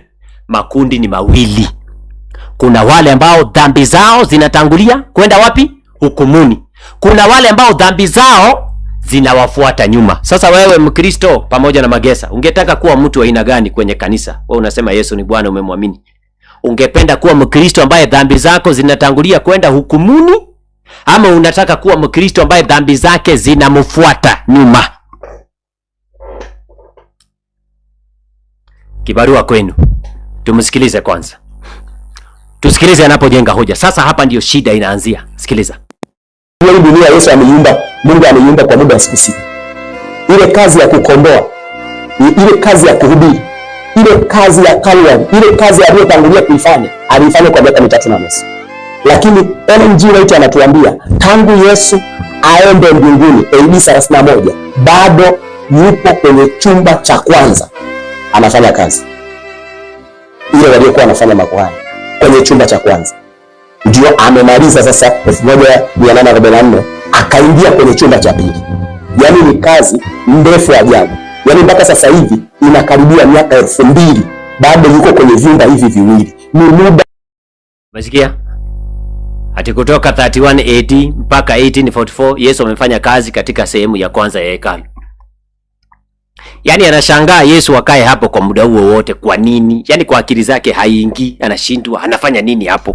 Wewe usome Biblia. Usome Biblia, kusoma maandiko yanasema Danieli akaonyeshwa mwana wa Adam akaletwa mbele zake mahali hukumu ikawekwa. Kwanza viti vya enzi vikaandaliwa. Yesu akaingia, maana mlango wa hekalu la mbinguni ukafunguliwa. Rudia tena Revelation 19 verse 11 verse 19. Revelation, Ufunuo 11. Revelation chapter 11 and verses number 19. Revelation chapter 11. Rudia kwa sababu ya wale ambao wanatufuatilia kwenye mitandao ni wengi. Revelation, Ufunuo sura yake ni ya 11, aya yake ni ya 19. Yesu angekaa patakatifu kwanza kwa sababu walikuwa natimiza sikukuu za wana wa Israeli. Hangeingia kwanza kutimiza sikukuu ya upatanisho. Hiyo sikukuu iko na kipindi ambacho itaingia katika kalenda ya Mungu. Inasema nini? Ufunuo 11:19 ikasema aje? Kisha hekalu la Mungu lililoko mbinguni likafunguliwa. Likafunguliwa. Na sanduku la agano lake likaonekana ndani ya hekalu lake. Kwa hivyo mlango wa pili unapofunguliwa, kitu ambacho kinaonekana ni sanduku la agano. Inamaanisha kwamba Yesu lazima ingie kufanya huduma mbele ya sanduku la agano. Inamaanisha hapo nyuma hakufanya huduma mbele ya sanduku la agano. Hapana. Yesu hakufanya huduma mbele ya sanduku la agano. Hakufanya huduma hapo mwanzo.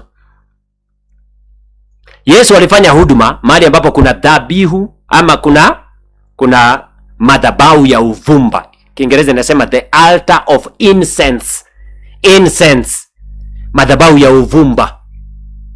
Unaona? Hapo ndiye alifanya huduma mara ya kwanza. Revelation chapter 8 verse 2. Rudia tena. Revelation ama Ufunuo sura yake ni ya 8. Revelation chapter 8. Revelation chapter 8 verse 3. Revelation chapter 8 verse 3. Inasema, na malaika mwingine akaja akasimama mbele ya madhabahu mwenye chetezo cha dhahabu, akapewa uvumba mwingi ili autie pamoja na maombi ya watakatifu wote juu ya madhabahu ya dhahabu iliyo mbele za kiti cha enzi. Kumbe kiti cha enzi kulikuwa na madhabahu ya uvumba. Malaika ambaye anasimama mbele za kiti cha enzi akichukua maombi ya watakatifu wote duniani ni malaika mmoja peke yake. Ni mmoja tu. Ni mmoja tu ambaye anaitwa Mikaeli, malaika mkuu. Malaika wa uso wa Bwana ambaye atashuka pamoja na mwaliko na sauti ya malaika mkuu ambaye ni Yesu. Yesu katika Biblia anajulikana kama malaika wa uso wa Mungu. Na katika huduma ya mbinguni anaitwa amiri jeshi wa malaika. Na anaoneka hakuna malaika anaombeanga watu Bwana. Hakuna malaika ameruhusiwa kuchukua maombi ya watu na kuombea watu. Hakuna, hiyo ni kazi ya Yesu peke yake. Kuna mpatanishi mmoja kati ya mwanadamu na Mungu, ni Yesu Kristo. Huyo ndiye ako mbele za madhabahu. Alikuwa na hudumu hapo katika hema ya kwanza. Sasa sikilizeni. Sikilizeni cha kushangaza vile ambavyo atatumia kitabu cha Ibrania. Hebu achilia video hiyo tumsikilize kidogo. Sikilizeni anakokwenda. Sikiliza. Wa kutosha kabisa. Ndivyo anavyotuambia Ellen White. Mungu atumia muda mrefu kiasi hicho. Dunia na vitu vyote vilivyojaza amemaliza kwa siku 6. Kazi ile aliyozaliwa mpaka kukua akaja kuhubiri na wakina Petro ametumia miaka 3.5. Lakini eti hekaluni akae zaidi ya miaka 2000. Okay, twende kitu cha pili. Kitu cha pili ambacho kinaleta utata kwenye hili fundisho. Anaondoa ukweli kwamba aliingia mara moja tu. Ukisoma katika kitabu cha Ibrania 9 fungu la 12 inasema wala si kwa damu ya mbuzi na ndama bali kwa damu yake mwenyewe aliingia mara moja tu katika patakatifu akiisha kupata ukombozi wa milele. Yaani Yesu Kristo aliingia mara moja. Yaani wale walikuwa wanaingia kila siku asubuhi na jioni. Kila siku asubuhi na jioni. Kila mwaka. Yesu aliingia mara moja kwa sababu yeye ni kuhani wa kifalme. Yesu sawa na hawa. Yeye aliingia mara moja tu akakamilisha kazi. Yaani Ellen White anatuambia hiyo mara moja ni tangu AD 31 mpaka 1844. Umesikia vile anapotoa maandiko ati aliingia mara moja. Hebu weka hiyo verse kwa screen. Hebu tuulize aliingia mara moja wapi? Hebrews chapter 9. Hebrews chapter 9 chapter 8 verse 12, sorry. Hebrews chapter 8. Hebu tuangalie kitu ambacho huyu mchungaji na wengine pengine ambao watafuatilia hawaelewi. Hebrews, Yesu aliingia wapi mara moja? Na mara moja ni kweli, maana hatoki akiingia. Yaani hatoki nje akiingia tena asubuhi na jioni, tena anatoka, tena anarudi jioni, tena anatoka tena. Aliingia huko mara moja kufanya hiyo huduma. Hiyo ni ukweli. Lakini wapi? Where? Hapa ndiyo kuna patashika suruali kuchanika. Sikiliza. Sikiliza. Sikiliza kitu ambacho hajaona huyu mchungaji. Angalia. Nasoma kitabu cha Hebrews. Ametoa Ibrania sura yake ni ngapi hiyo? 8, aya yake ni ya kama sijakosea 9:12, samahani. Ibrania 9 aya yake ni ya 12. Aya, weka English and Swahili Weka zote mbili tusome. Inasema, wala si kwa damu ya mbuzi na ndama, bali kwa damu yake mwenyewe aliingia mara moja tu. Maana yake hawezi kutoka kama wale makuhani wa zamani. Ati ameingia asubuhi tena atatoka asubuhi tena jioni waingie. Kuhani hawakuwa wanakaa kwa hekalu ndani, walikuwa wanatoka toka. Yesu ameingia mara moja tu katika patakatifu akiisha kupata ukombozi wa milele. Ni kweli. Sasa huyu mchungaji anasema Yesu ameingia mara moja patakatifu. Yaani kwa akili zake patakatifu iliyotajwa ni mbinguni tu. Yaani si hekalu. Sikiliza Kiingereza inasema, neither by the blood of goats and calves, but by his own blood he entered in once into the holy place, having obtained eternal redemption for us. Ati aliingia wapi? Into the holy place. Kando na holy place ni nini ingine iko? Kando na holy place, maana Yesu aliingia once into the holy place. Rudi verse 8 hapo juu. Hebrews chapter 9 verse 8. Kando na the holy place, patakatifu, nini tena iko? Angalia. Roho Mtakatifu akionyesha neno hili ya kwamba njia ya kupaingia patakatifu. Unaona Kiswahili vile imefanya? Ati njia ya kuingia wapi? Patakatifu haijadhihirishwa bado hapo hema ya kwanza ilipokuwa ingali ikisimama. Hebu angalia tofauti ya Kiingereza na Kiswahili. Kiingereza inasema the Holy Ghost, this signifying that the way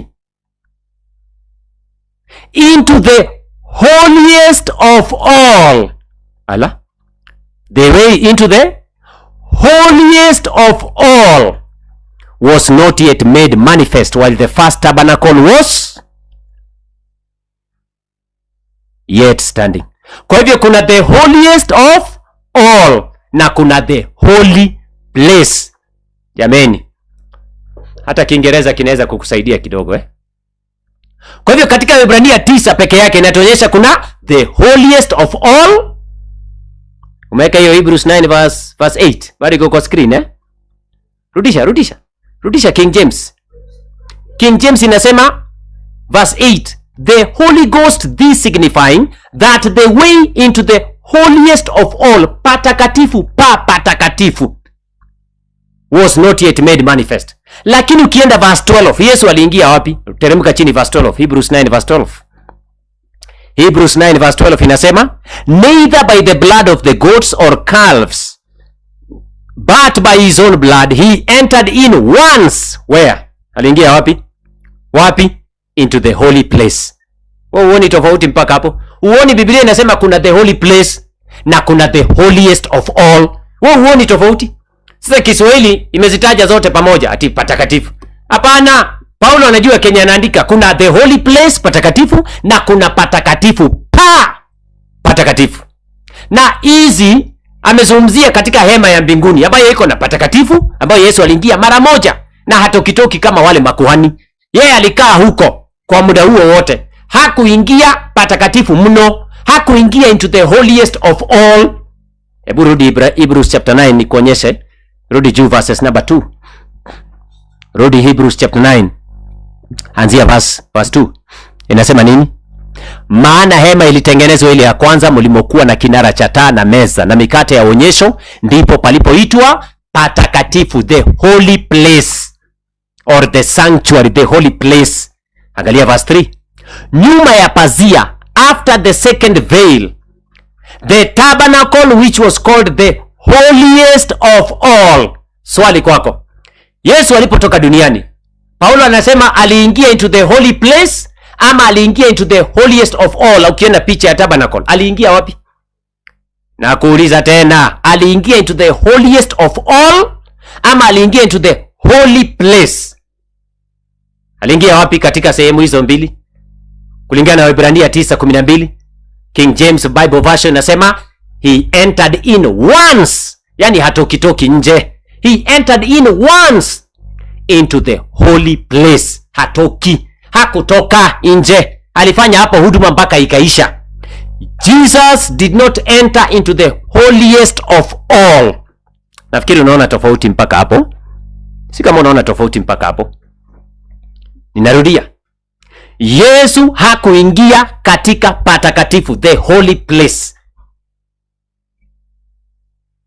Mwisho aliingia mwanzo, lakini baadaye anaingia into the holiest of all, mahali ambapo kuna sanduku la agano. Huko ndiye anaingia mara ya pili baadaye. Si kama mnaelewa? Hebu achilie hiyo video ya Magesa. Achilia, sikilizeni. Nataka msikize anavyosema. Yeye akatoka akaingia kwenye chumba cha pili. Sasa hiyo mara moja, maana yake hapo imezidi mara moja.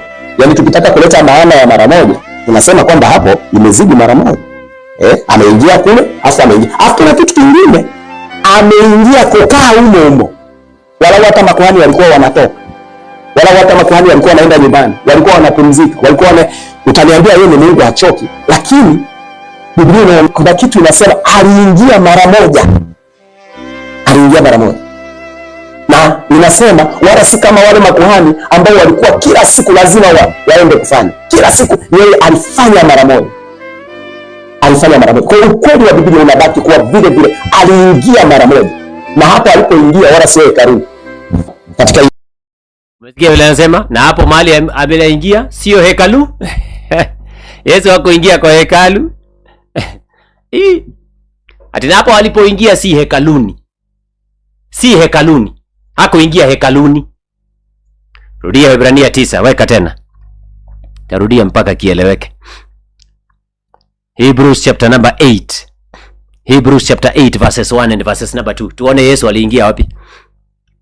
Mbinguni kuna hekalu. Hizi ni mafundisho ambazo si za Biblia. Inasema, basi katika hayo tunayosema, neno lililo kuu ndilo hili: tunaye kuhani mkuu wa namna hii, aliyeingia mkono wa kuume wa kiti cha enzi cha ukuu mbinguni. Haya, tusome verse 2. Haya, wacha tuseme hivi, wacha tukubaliane naye kidogo. Hakuna hekalu mbinguni. Wacha tujifanye dakika moja. Sawa, hakuna. Haya, verse 2. Hebrews chapter 8 verse 2. Inasema nini kuhusu Yesu? Mhudumu wa patakatifu na wa ile hema ya kweli. Hema. Yesu ni mhudumu wa ile hema ya kweli ambayo Bwana aliweka, wala si mwanadamu. Sanctuary mbinguni. The Lord pitched a tabernacle in heaven, not man. Msiamini kila roho, bali sijaribuni hizo roho kwamba zimetokana na Mungu. Ndio hawa. Hema ya mbinguni ipo na ni Bwana aliyoiweka. Sasa mhubiri anasema Yesu aliingia, hakuingia wala hakuna heka. Hebu chezesha video na urudishe nyuma kidogo, aseme hiyo maneno yake. Rudisha tu kidogo nyuma kwanza, ajenge hiyo hoja. Sikilizeni watu wa Mungu. Hizi ni mafundisho za kishetani. Biblia inasema msiamini. Haya, sikilizeni. Kama wale makuhani ambao walikuwa kila siku lazima waende kufanya. Kila siku yeye alifanya mara moja. Kwa ukweli wa Biblia unabaki kuwa vile vile, aliingia mara moja, na hapo alipoingia wala sio hekaluni. Katika hii Waebrania 9:28, kwa sababu Kristo hakuingia katika patakatifu alipofanywa kwa mikono, ndio patakatifu halisi, bali aliingia mbinguni hasa ili aonekane usoni pa Mungu kwa ajili yetu. Yaani Kristo aliingia mbinguni hasa, na ndio hiyo mara moja, hajawahi kutoka, ameingia mbinguni, sio hekaluni.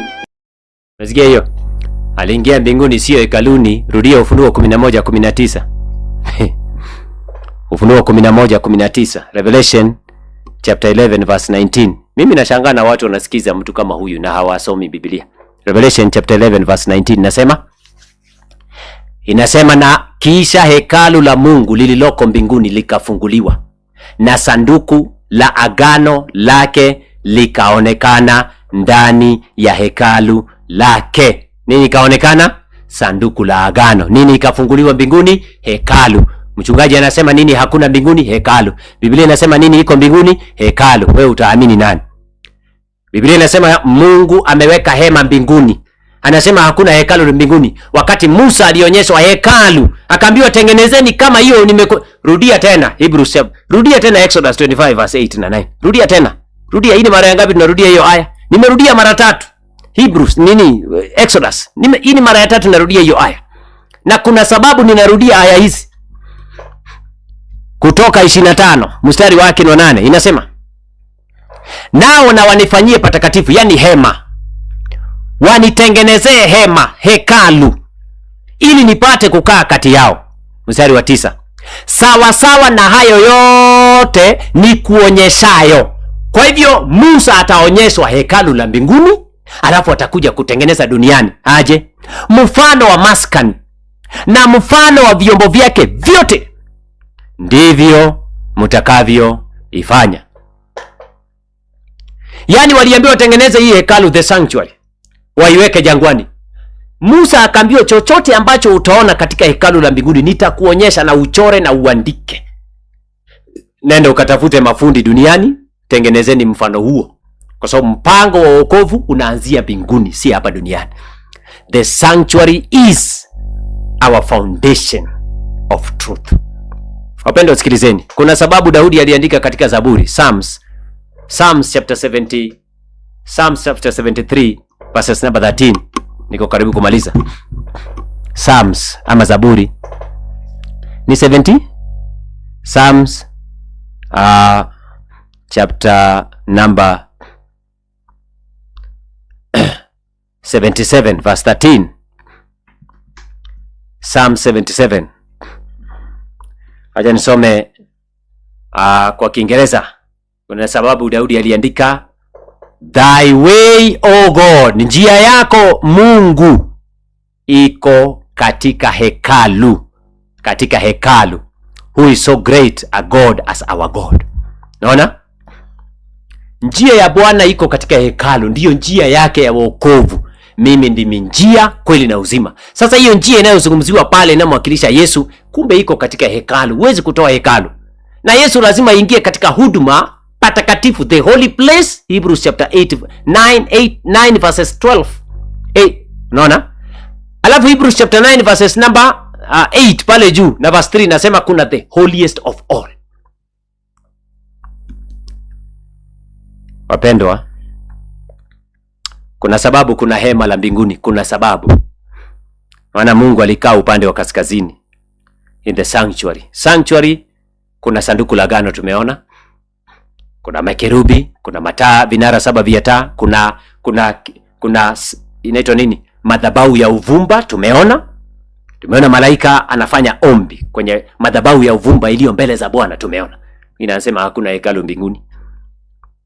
Unajua mtu anaweza amini kitu ambacho wataamini na akifundishi. Kuna uhuru wa dhamira. Lakini ikija kwenye foundational truth, sikiliza. Hapa ndio nataka nimalizie. Sijui kama kuna kitu anataka kusema pale. Achilia amalizie hiyo video. Nataka amalizie sekunde 2-3, alafu ndio na sisi pia tumalizie. Ukifanya hiyo hekalu, aliingia chumba cha kwanza, baadaye akatoka akaingia chumba cha pili. Tafsiri yake maana yake hiyo ni si zaidi ya mara moja. Yaani maana yake hapo imezidi. Alafu kizingatia kila siku yumo, maana yake ni zaidi ya mara moja, kwa sababu mara moja inahesabiwa kwa siku. Mara moja ni kwa siku. Sasa kuna siku ngapi kutoka AD 31 mpaka mwaka 1844? Na kuna siku ngapi kutoka 1844 mpaka leo hii tunayoongea hajatoka katika chumba cha patakatifu? Amechanganyikiwa. Andiko linasema Yesu akaingia mara moja. Kulingana naye mara moja ni ya kwamba Yesu ni siku moja aliingia huko. Lakini haoni, mwandishi wa Waebrania anasema Yesu hawezi kutoka nje tena arudi jioni. Unajua wale walikuwa wanaenda asubuhi na jioni. Sasa Yesu afuati huo mfumo. Yesu aliingia pale mara moja kufanya hiyo huduma. Ndio unaona maandiko yanasema tunaye kuhani mkuu, ni mpatanishi kati ya Mungu na mwanadamu. Ameingia pale. Waebrania 7 mstari wake ni 25. Niweke hiyo. Hebrews chapter 7. Mara moja maana yake nini? Mara moja maana yake siku zote. Hakuna siku anatoka. Angojei asubuhi na jioni. Ni siku zote, wakati wowote yuko pale. Hiyo maana yake ya mara moja, hatoki. Ako hapo. Hebrews 7:25. Ibrania 7 mstari wake ni 25. Ibrania 7:25 inasema, naye kwa sababu hii aweza kuwaokoa kabisa wale wamjiao Mungu kwa yeye, maana yu hai siku zote ili yawaombee. Si huko umesema ni mara moja? Mbona hapa inasema siku zote? Kama ni mara moja, siku hiyo yako moja. Siku zote si ni nyingi. Kwa hivyo Yesu aliingia mara moja, manake ni siku zote, hatoki. Yeye ndiye mhudumu mbele za Baba. Hatoki. Mpaka kipindi kinafika, anabadilisha mkondo, anaingia katika sehemu ya pili ya kufanya hukumu ya upelelezi. Ama inaitwa the judgment hour kulingana na Ufunuo 14:6. Tarumbeta zikapulizwa duniani kutoka 1840 mpaka 1844. Waliitwa the Great Advent Millerite Movement. Wao ndio walipaza tarumbeta za Yom Kippur wakiandaa dunia kwa sababu ya tukio ambalo lilikuwa lianza 1844. Wakatangaza ujumbe wa malaika wa kwanza, saa ya hukumu yake imekuja. Tukio likaanza rasmi. Ni vile hawakujua tukio, wakatangaza Yesu anakuja mara ya pili. Wale ambao walirudi kusoma wakajua, kumbe Yesu anafuata mfumo wa zile sikukuu za Kiyahudi. Sasa ni sikukuu ya Yom Kippur imeanza na Yesu ameingia mbele za sanduku la agano. Hukumu imewekwa, vitabu vikafunguliwa. Watu wa Mungu, Biblia inasema tusiamini kila roho. Na imani ya kwamba umefuatilia mpaka hapo. Usikose kushare video hii.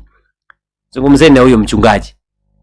Anaweza kunitafuta kwa simu, tunaweza kuweka mjadala. Mimi sina matatizo kama atataka, lakini ametoa video nyingi. Mimi ningeliomba tu kwanza nipitie video zake 1, 2, 3, 4, 5 nimalizane nazo. Nikimalizana nazo tutaongea kutoka hapo. Maana na yeye aliingia kuchafua, mimi nitaingia kurekebisha. Mpaka nimalize tutatafutana kutoka hapo. Hiyo imekuwa part 1. Zungumza nasi kwenye WhatsApp namba zetu, nitakuwekea material za kusoma, ni nyingi. Hauwezi kumaliza. Make sure umelike, umeshare video hii na kusubscribe. Pitishia wengine. Tunaendelea kutangaza ujumbe na Bwana azidi kuwabariki watu wa Mungu. Tukutane kesho katika ibada. Maana tutakuwa na mafundisho mengine mengi kuanzia asubuhi mpaka jioni. Amani ya Bwana wetu Yesu Kristo iwe pamoja nanyi. Tunawaombea, tunawapenda kwa jina la Yesu. Na siku zote tuko standby kwa sababu ya kurekebisha mafundisho ya uongo. Ndiyo kazi tunayoifanya kwa kupuliza tarumbeta kipindi cha mwisho. Bwana wabariki sana. Amani ya Mungu iwe pamoja nanyi. Ningependa niweze kuomba nitamatishie pale. Bwana wabariki sana. Asanteni, tunaomba.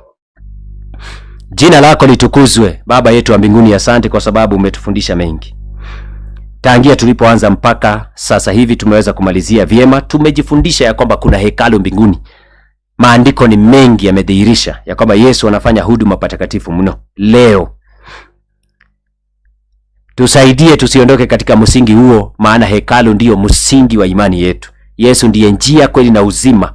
Na hekalu ligawanyika sehemu 3, the outer court, sehemu ya nje, njia patakatifu ambayo ni kweli na uzima, patakatifu pa patakatifu. Hizi ni sehemu 3 ambazo zinaonyesha wokovu wetu.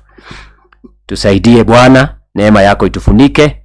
Tubariki Bwana, tukutanishe kesho kwa ajili ya utukufu wa jina lako. Mapenzi yako yatimizwe. Kwa jina la Yesu tumeomba. Amina. Amina. Amina.